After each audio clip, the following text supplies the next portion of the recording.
Hello, hello. Welcome to the studio, the go-to podcast for creators and entrepreneurs looking to monetize their content and make money online. I'm Abby. I'm Nick. We're your hosts. We help creators turn their ideas into a reality by sharing industry insight and bringing them on to this podcast as special guests who know the best. Today, we have special guest Donté Stokes. He is an artist specializing in portraiture and the art of capturing people's emotions, feelings, and memories through the art of painting. Hey, Dante. Hey, what's going on, you guys? Thank you for having me. Appreciate it. Absolutely. We can't wait. This is honestly a great episode that we're looking to dive into because today we're looking forward to how you're going to teach us more about your story and your unique perspective as an artist and how you've monetized your network and your artwork to grow your brand as an artist. Yeah, sounds good. Awesome. All right, so I guess we can get started with your story. How did you get started as an artist, and how was that passion even sparked within you? So I got started, honestly, I don't even remember the age. I just know I always say I was a baby. But I used to it was always where I felt safe. I used to my mother raised me, so growing up with her, I had to go to the hair salons, nail salons with her or whatever. And when I was waiting for her and my sister or whatever to get done, I would just go in her purse and just pick out some scrap mail or old pieces of paper and pen and just doodle and draw. I used to draw actually Sonic the Hedgehog and old cartoons like Dragon Ball Z I was big on. And then I started drawing clothes. I still have my old sketchbooks, so I just always doodled. And then from high school I took a digital media class. It was based around Photoshop and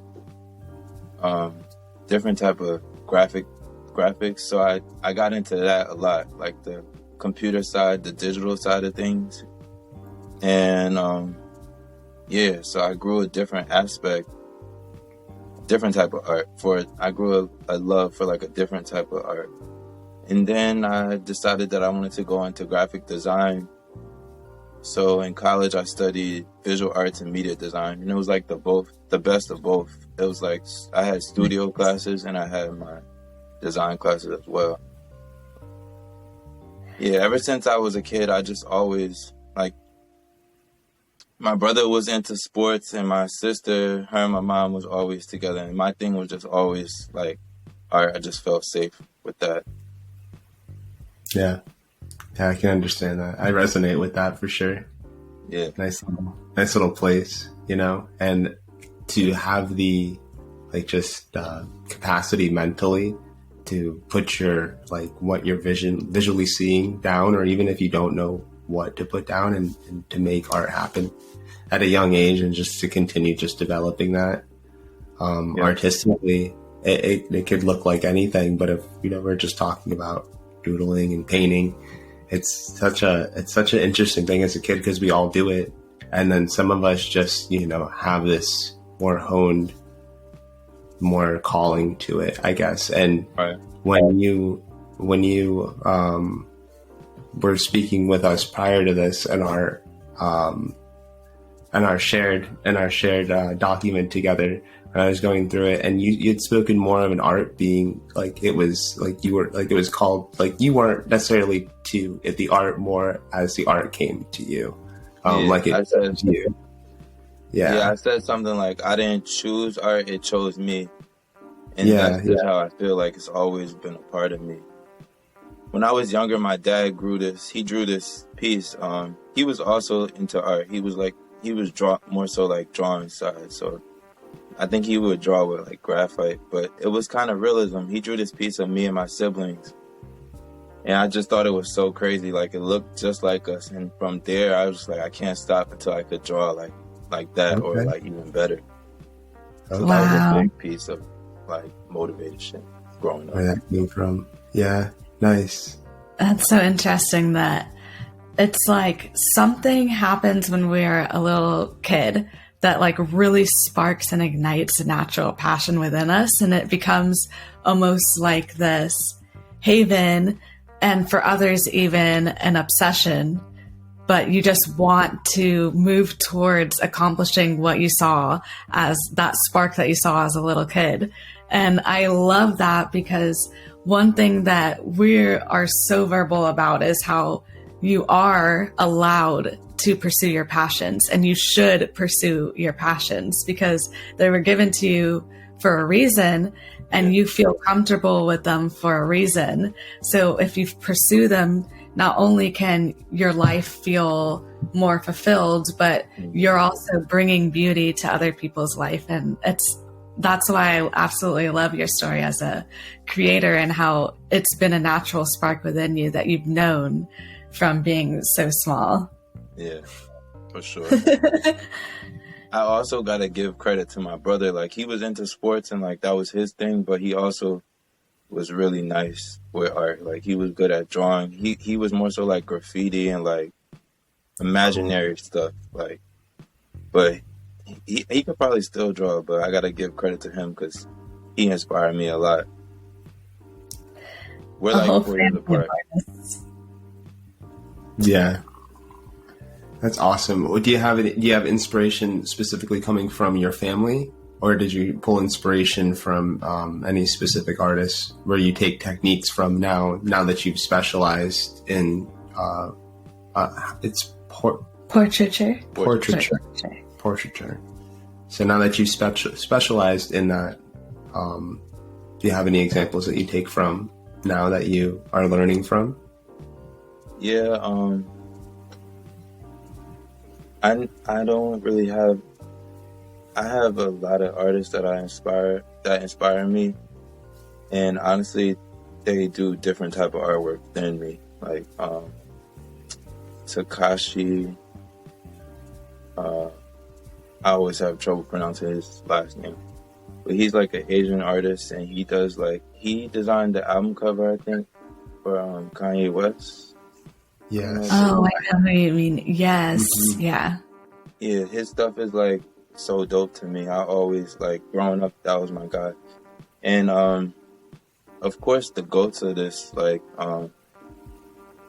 Van Gogh. I try to, one of my biggest pieces that people resonate with is called Bigger Than Me, and I use his painting style, like the strokes, the blue and the color scheme, the blue and yellow. I did some gold too, but that's where the yellow. So I use that painting style with that piece, and I like it's cliche, but I don't really use his style, but I like Basquiat a lot. And yeah, his stuff was just like so free and like imaginary, but it was like so creative. I actually look up to, like, I get inspiration from a lot of music artists, like not actual like artistic painting artists, drawing artists. So like Big Sean, I get a lot of inspiration, like drive and motivation from his lyrics and like from his story. Yeah, I saw that you had mentioned that when you listen to music and there's just it can really fuel your art. And yeah, it just like ignites my creative like world, and I can get into a good mood from like a good song or like a lyric. And honestly, a couple of like lyrics, I will save like a certain lyric and imagine that into the painting. Oh my goodness, that's nice. That's so interesting that you bring it up, because your inspiration doesn't really have to be doing what you're doing. Exactly. You can pull inspiration from a lot of different things in the world, and it could be like the world itself or nature, or it could be other artists or music or all kinds of things. So that's a good tip that people could take moving forward. Like, you don't have to just look at inspirations that are doing what you're doing. You can pull from other places that just naturally call to you as well. Yeah. It's obviously important to study like the ones that came before you and like, you know, have respect for them. But like you said, you could look into other aspects, and you can draw inspiration from other fields just as great. Yes. What mentally, or what happened to you in your story to make it go from just something that you were passionate about to something that you actually got paid for the first time? Was it intentional? Was it something that just happened by accident? Or how did that switch happen for you? My first ever commission was like a logo. I'm trying to think.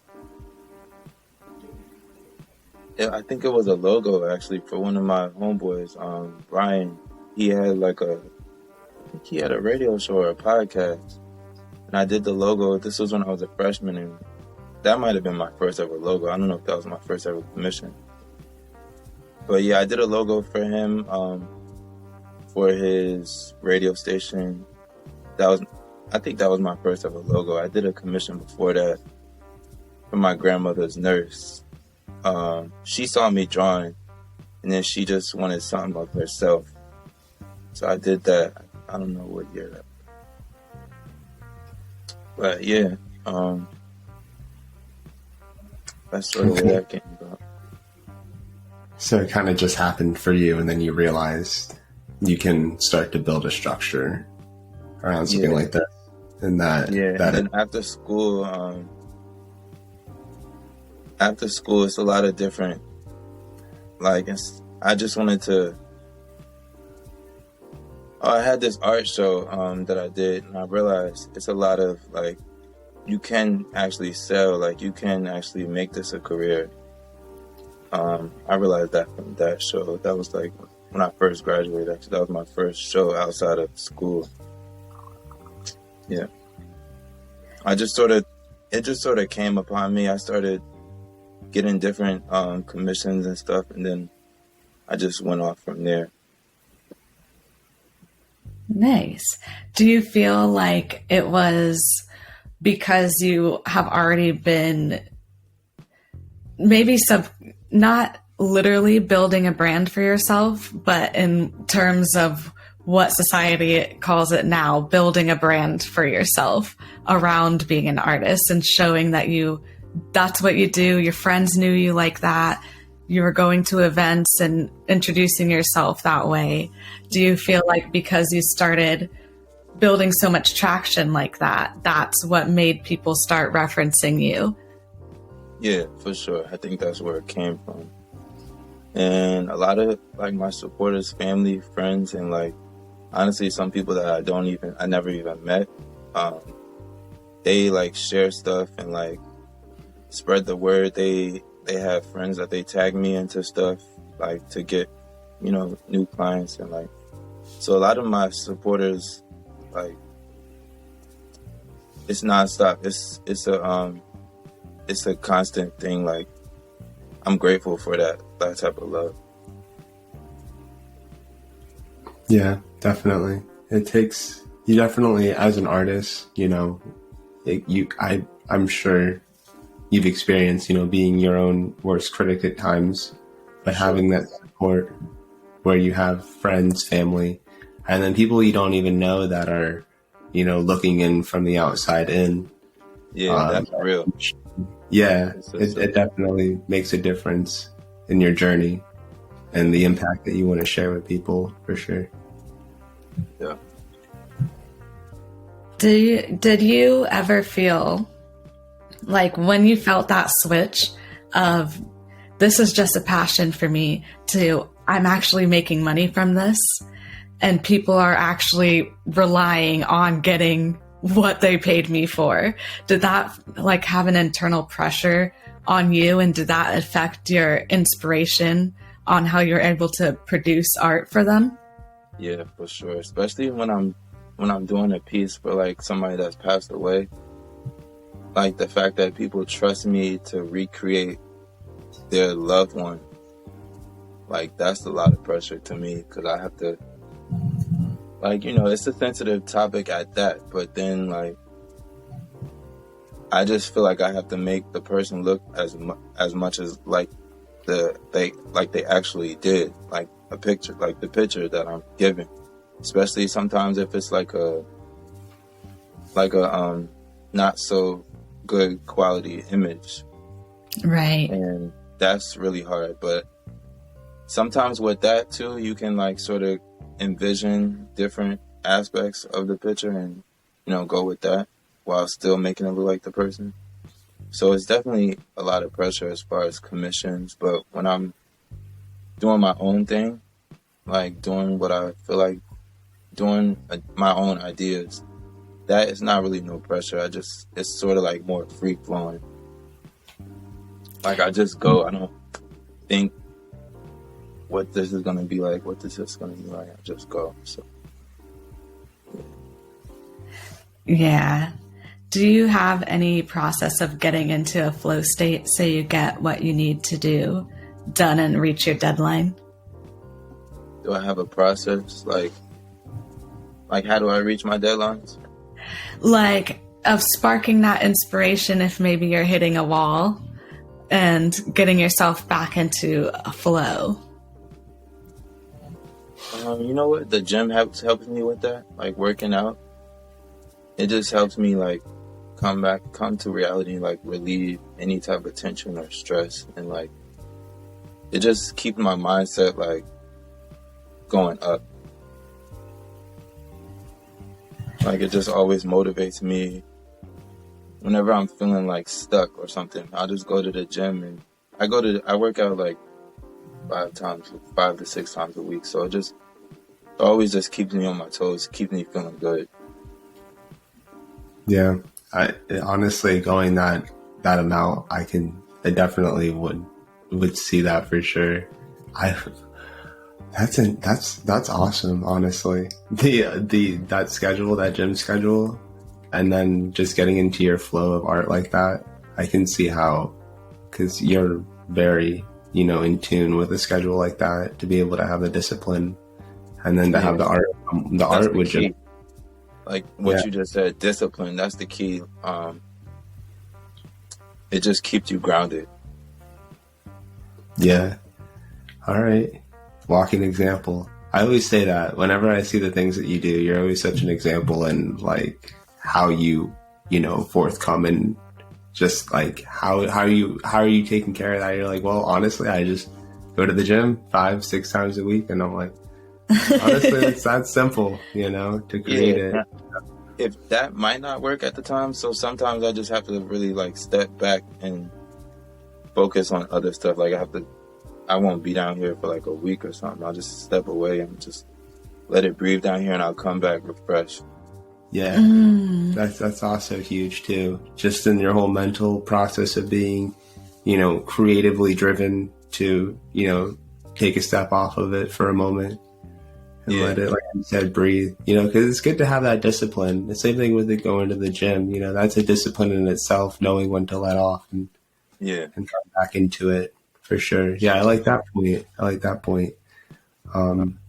Going back to, you know, monetizing your artwork, how do you gauge in knowing how much you're going to, you know, charge based on, you know, thinking about, you know, does your worth apply, like charging your worth apply to offering that sort of, you know, that's actually been in general, a tough like roller coaster for me, because I've always been told that, and I knew it, but I just feel like I want to reach the people and touch. Like I don't want to ever become like a not accessible. Like I don't want to ever feel like that. But I've always, in the past, low blow myself. That's what they call. Yeah, I understand. Yeah, I did a lot of workshops when I was in school. I was in a art organization, and we had like different guest speakers that would talk about pricing and like where to price your stuff at, and you know, just they would spill their experiences and good advice. So that really helped. And then getting tips and like different advice from older artists. Like, one of my mentors, his name is Ronald Ritchie. He's a pretty well-known artist in New Jersey.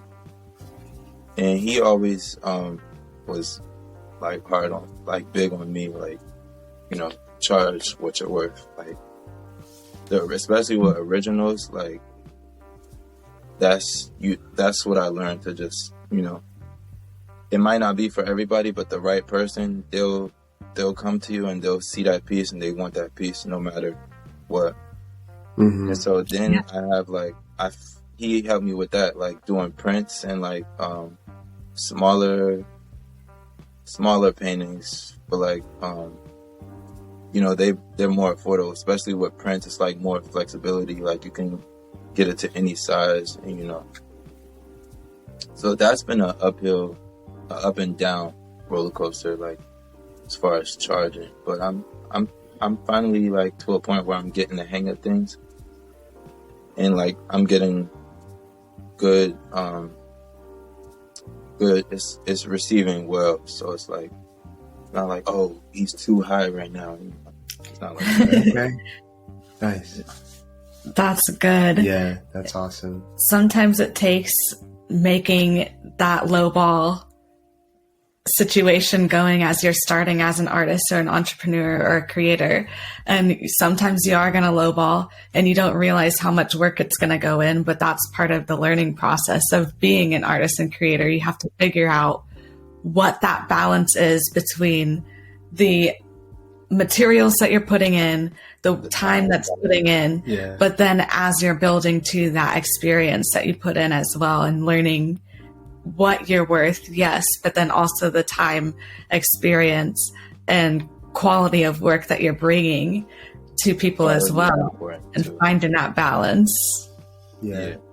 I've actually, like, looking back, I've sold so many things that should have costed way more, like so many originals. It's scary to think about, but it's all about growth. And now it's like, even if it takes me like a short amount of time, like with the digital prints, I'm still gonna, you know, charge it for what I'm worth, because like I work for this, so I'm still gonna charge, you know, what I know that it's worth, even if it takes me like a week to do. So I'm just getting comfortable into that aspect. Yeah, definitely. It's known, you know, people say they may think that if you do it in a shorter amount of time, it may need to, you know, have a different price bracket, but it comes with the quality and the time and the mistakes and failure that, you know, have been put into other art pieces to make that one great. Like literally this piece I was just reading about Picasso, he was doodling on a napkin and a lady wanted it and he said 60,000 or something, you know, up there. And she kind of just jumped back and was shocked and was just like, but that took you, you know, X amount of time to do, a very short amount of time. And, you know, what's not understood is that it took him like 60 years, you know, get to that point where I can do it at that amount of time. Like, I just didn't get here overnight where I can just, I feel that. Yeah. Yeah. So that compounding just effort of like being an artist and like just even seeing other people are at, you know, and not seeing what they've gone through to get to that point.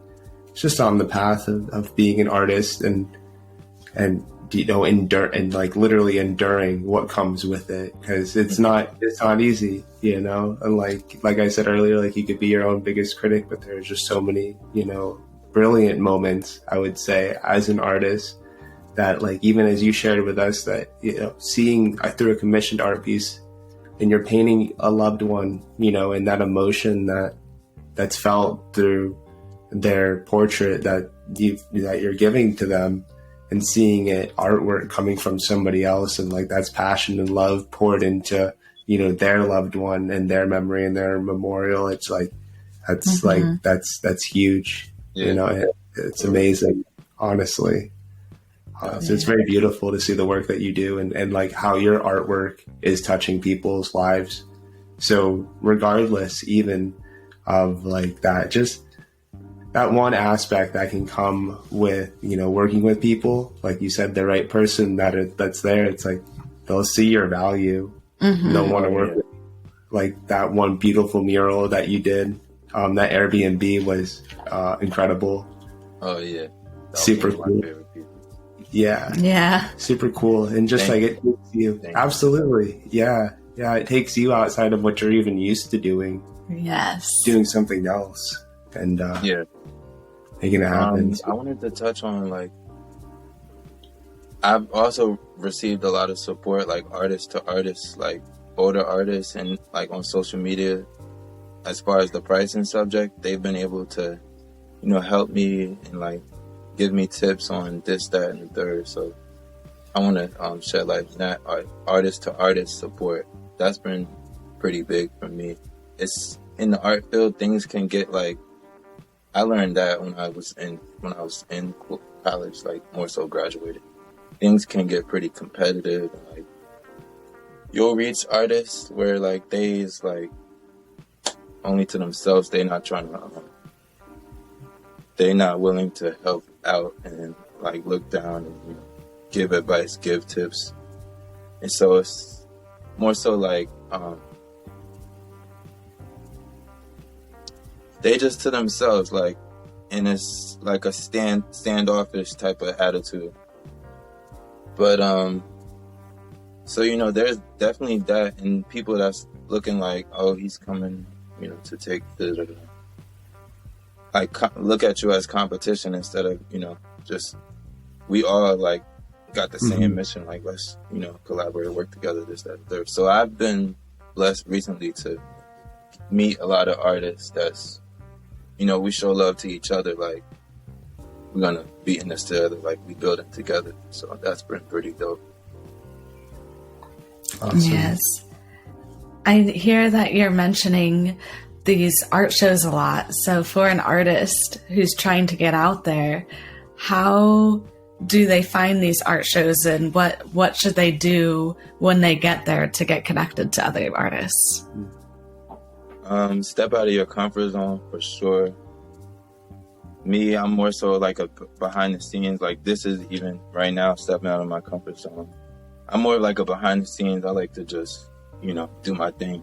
But stepping out and, you know, not being afraid to be yourself and like just talking to people. But how you can find the different shows, Facebook, they have a lot of groups for artists and a lot of events that's going on that's looking for vendor spots. Definitely Instagram for sure. You can find a lot of different shows, a lot of different like companies or businesses is having like events and they need like vendor spots, and it's a lot of art shows online, like different businesses and companies that's like doing art festivals and art shows. One of the big ones that I really like is and I really gained a lot of help from them, is Black Boy Art Show. It's a lot of networking that goes down, and the guy that's the curator, his name is Josh Dingle. He's an artist himself, and so he's pretty dope. But yeah, that's networking. That's the thing. Yes. Just not being afraid to get out of your shell and like, you know, move. Yeah, definitely. I think that it always comes down to who you know, in terms of every industry, and you gotta go out there, like you said, move around, you know, get seen, get uncomfortable for sure. Right. And also that point of collaborating with other artists as well. And working together, because that's how you're gonna, you know, utilize each other's audiences and get introduced to new people, and you know, work possibly with new artists, and just, you know, have, you know, a new growth to your network. How in what ways are you able to share your art on social media? So through my website, which I'm currently in the progress of updating, I have like, you can, you know, book a commission on there. Just fill out like a form and tell me like what you're looking for or what you would like. And then I have prints on there. I have some original pieces. And Facebook, I make posts like when I do a lot of behind the scenes like things on Facebook that I should probably do on Instagram. Instagram, like the reels, that's really big right now for artists. That's what I have to get adjusted to. Instagram is all about reels now. Yes. Mm-hmm. Yeah. Yes. It's all this short, like 2 to 10 second content. I mean, some people stick around for longer pieces. I watch longer pieces, but yeah, learning how to just, get that under control for sure. It's funny. It's funny because when you say that you're an artist, you think that it would be, oh, you're just creating some art, but really you're creating art, you're networking, you're doing your own PR, promoting yourself, you're getting yourself together financially and figuring things out and doing the accounting for that.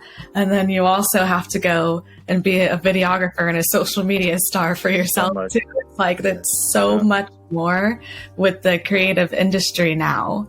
And there's so many different avenues that you have to pay attention to, but it makes it so powerful. But because of that, there's so many people in the world, so many artists, but now you have these tools that can get you ahead and get you seen by more people and so easily. Like they don't have to come to France to a museum to see your work. It's right there on their phone and they can reach out to you through a form. It's more amazing. accessible. Yes. Bring you out and do pieces. Yeah, that's a for sure thing. I see a lot, like, especially on the music side, artists don't necessarily need labels. I mean, labels are awesome to be able to reach mass audiences, but just like in terms of any sort of artwork, painting included, in creating portraits that even lead to other artwork like yourselves with murals and just logos, and all that art is starting to stem too from people being able to find you through these platforms and having some sort of trace through the internet. That, like you said, you have a website, which is incredibly important. I mean, it's a place for you to be able to have your portfolio stored outside of Instagram, to be able to interact with your people outside of social media as well, and just being more established. Because while you're managing yourself events in person, you're also managing yourself online too. So it's like nowadays, really, it's always been like this. But I mean, the aspect of being an entrepreneur as well as being an artist is like, it's like an artist, an entrepreneur. You just got to make this artist portion work so that you can be more of this and pass that other stuff off. Yes. Later on. It's just a part of the process in working up to that. And it's incredible to have the time to just see where you're at and your path, and for you to be so honest and raw in your expressions of artwork and yourself sharing has been a really awesome, time being able to learn more about you and what you do and the passion you share. Yeah, for sure. Do you have a piece of advice that you want to leave our listeners with who are trying to become an artist right now? One thing I would say is, like, just have tunnel vision, like, on what you want to accomplish and what you want to do with your dreams and your goals. Just focus on that. Like, there's so many distractions today, especially on social media. But just don't look left, don't look right. Just straight forward and just go. Like, it's gonna be a lot of roadblocks in the way for sure. But you just have to have faith. Is a big part for me too. You just have to have faith. Like, no matter what you're going through or no matter what's thrown your way, that's just a little setback, but you're gonna bounce back even further. And time plays a big part. Like, we want things so soon. Like everybody wants stuff to happen so quick, but just stay at it. Like we all have our own time. So just stay at it and like, just keep going till you get what you want. Even when you get what you want, keep going and keep growing. Mm-hmm. Yes. Everything falls aligned. Everything like comes together when you stay focused. Focus is so important. Yes, I love that. Yeah, definitely. Yeah. Thank you. Like, don't worry about what he's doing, what she's doing. That's very important too. Like, a lot. That's big on social media. Everybody's trying to compare themselves to like, oh, he's here. You know, I want to be up there, or I should be up there. But don't even like, if you want to look at that as inspiration. Like, don't let that down you, and you know, just stay at it. Mm-hmm. Mm-hmm. Yeah. So that's my takeaway. My advice to younger artists: just have that tunnel vision and be strict with yourself, and like, you know, just stay at it. Yes, make it happen. Make it happen. For sure. No matter what. Like, yeah, like you said, just make it happen. It will happen. Like, you have to have faith that it will happen. Yeah, like you said, everyone's on their own timeline. Yeah. And it's so important to remember now with how social media can remind you of where everyone's at in life. If you just take a quick look, you know, and that's just a highlight reel of what's going on, or just a quick glimpse of anything real that's being shared. But yeah, definitely. I like that. Everyone's on their own timeline. And it's good to hear it in general, even if you know it. Yeah. Right. Well, thank you, Dante. Yeah. I also think it's important to, you know, show some of the downs that you go through and talk about that side of things, because that inspires other people that's going through it, and they don't see like a light they don't see like it's going to get better. So I think it's important as a creator in general, as an artist in general, to show like different aspects. Like, everything's not going to always be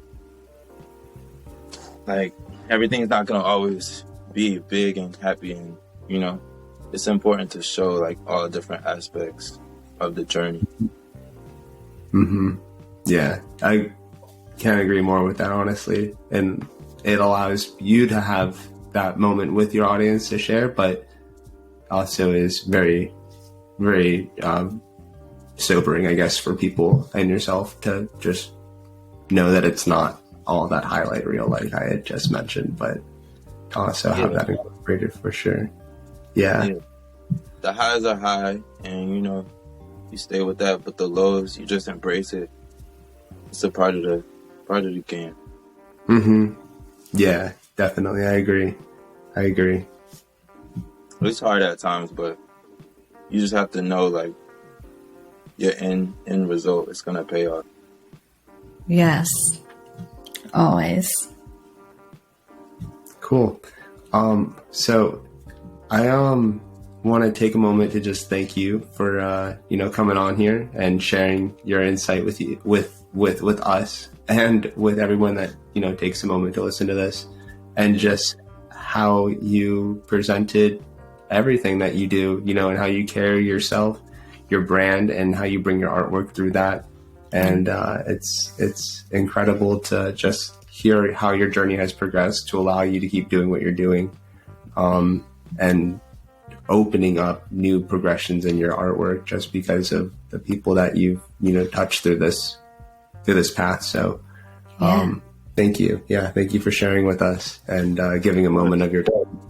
Yeah, you definitely taught our audience how to listen to that inner voice that happened when you were a child, and listen to that spark and passion that you felt in the beginning, and stay focused on it, keep going, create buzz around it by talking to your family, talking to your friends, allowing them to talk about you.